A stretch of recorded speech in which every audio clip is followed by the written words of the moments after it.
Welcome back to OpenLine. We are talking with Senator Katrina Robinson, Democrat, Memphis. She is on the Senate Judiciary Committee and was in hearings for the last 2 days talking about basically a total abortion ban in the state of Tennessee.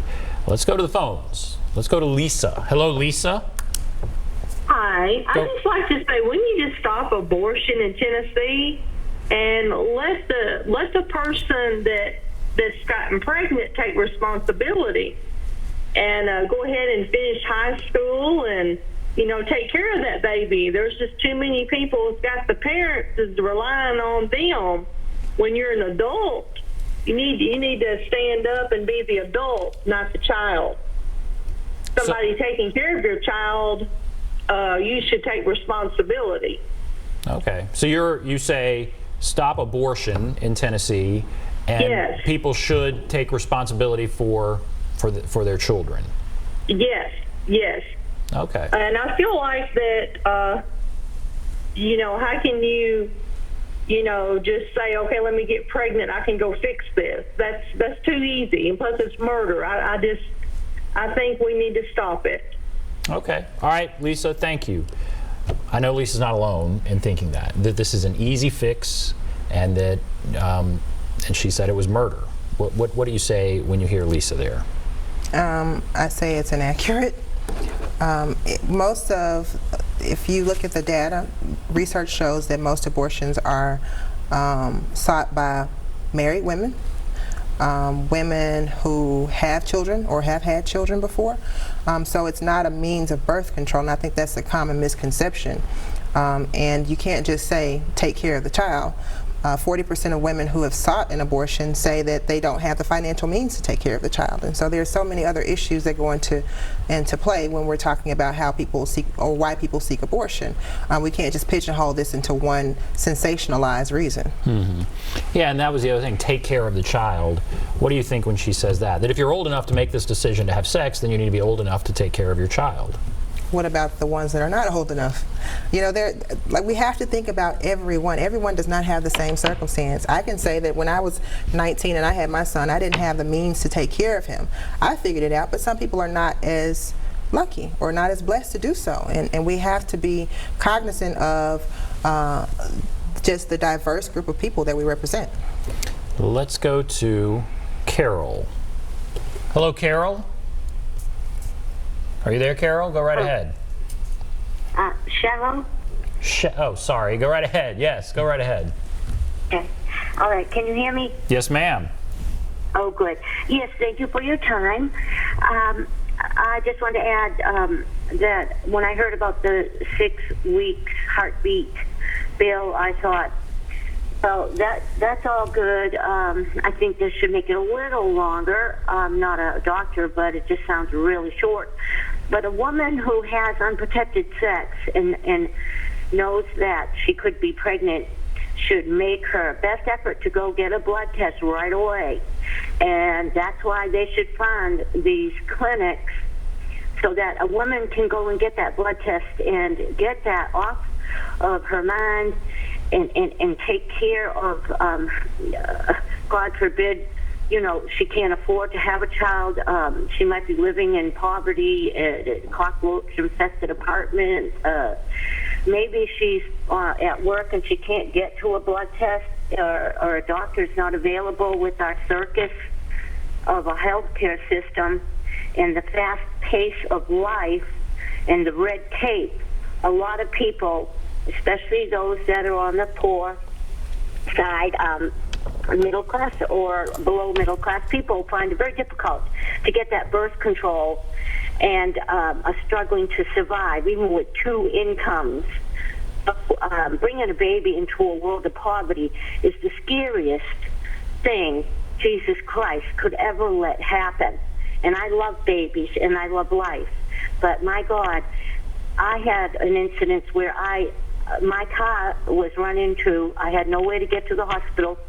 I knew that I had unprotected sex that very night, and I walked all the way to a hospital miles away. That's how important it is to me that I don't murder a fetus. And on my way back, I had a little bag of birth control pills in my hand, thanking God Almighty. and I got awful stabbing cramps in my tummy, and I was pregnant. But thank God I got that blood test right away, because I didn't feel bad about getting the abortion and bringing a child into a cockroach-infested slum bag landlord lifestyle. Okay. And God bless everybody. Please give money to the clinics to help women. Bye. All right.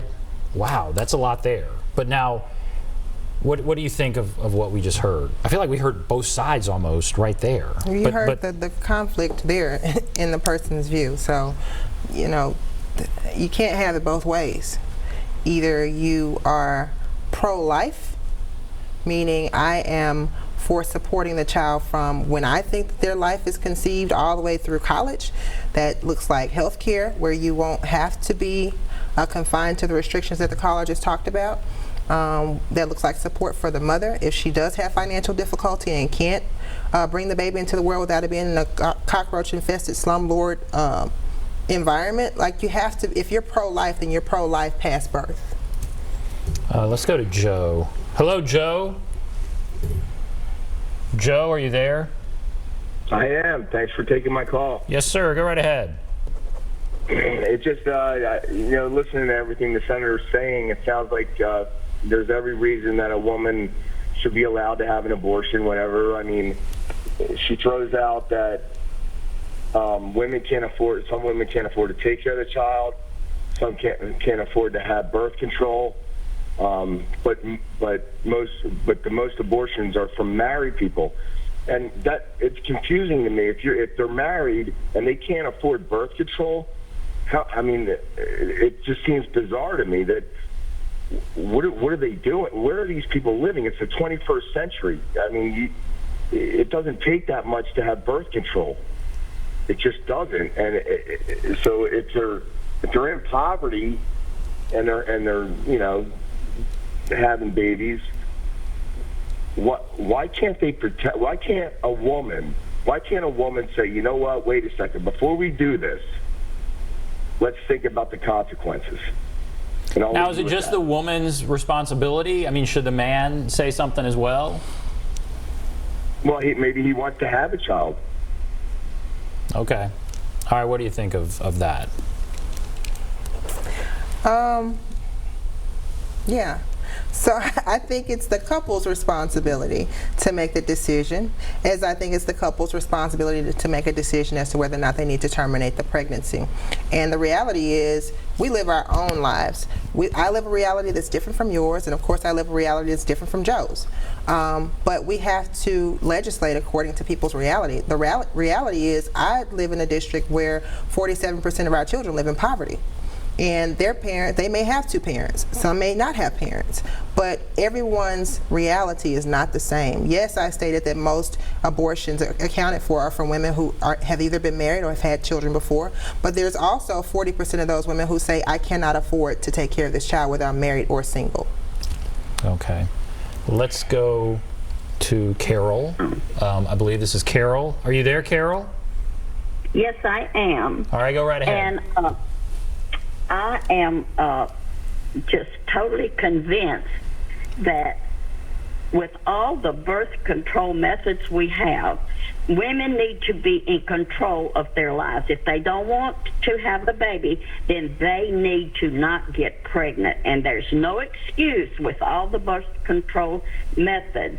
And I am totally against total abortion ban, because that's nothing but premeditated murder. I don't care how you look at it, that's the situation it is. So I am really for the heartbeat legislation, and I pray to God that it will pass, because we're aborting people and we're tampering with the divine providence of God, and some of these people that we're aborting, they could have, for instance, cancer cure. That's the way I look at it. Mm-hmm. So it just really saddens me to think that women will abort their own babies. It breaks my heart.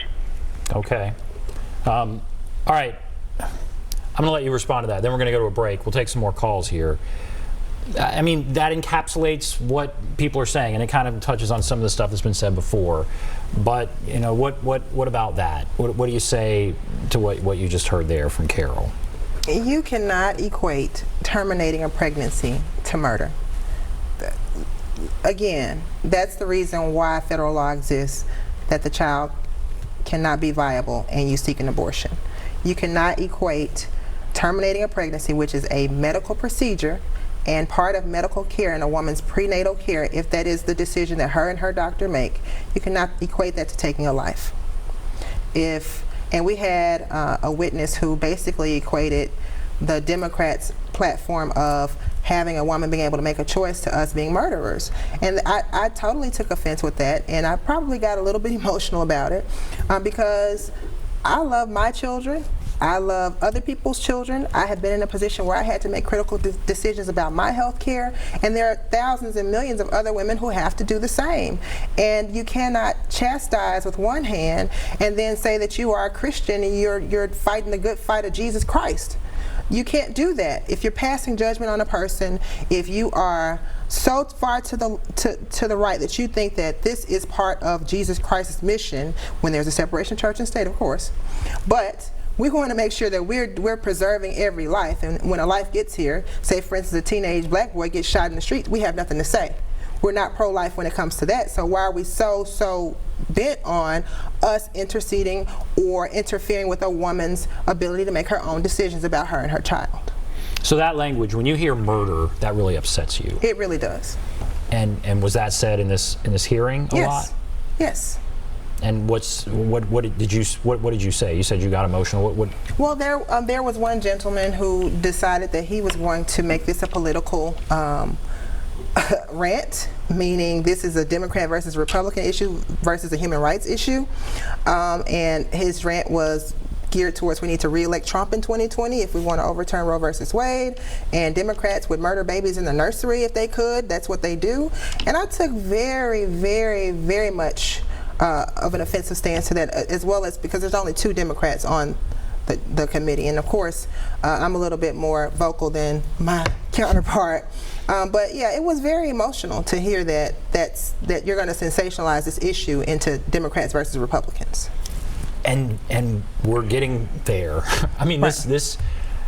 And we did have a Republican pro-life person testify. So, I mean, a Republican pro-choice person testify. So we have so many varying views on this. It's confusing sometimes.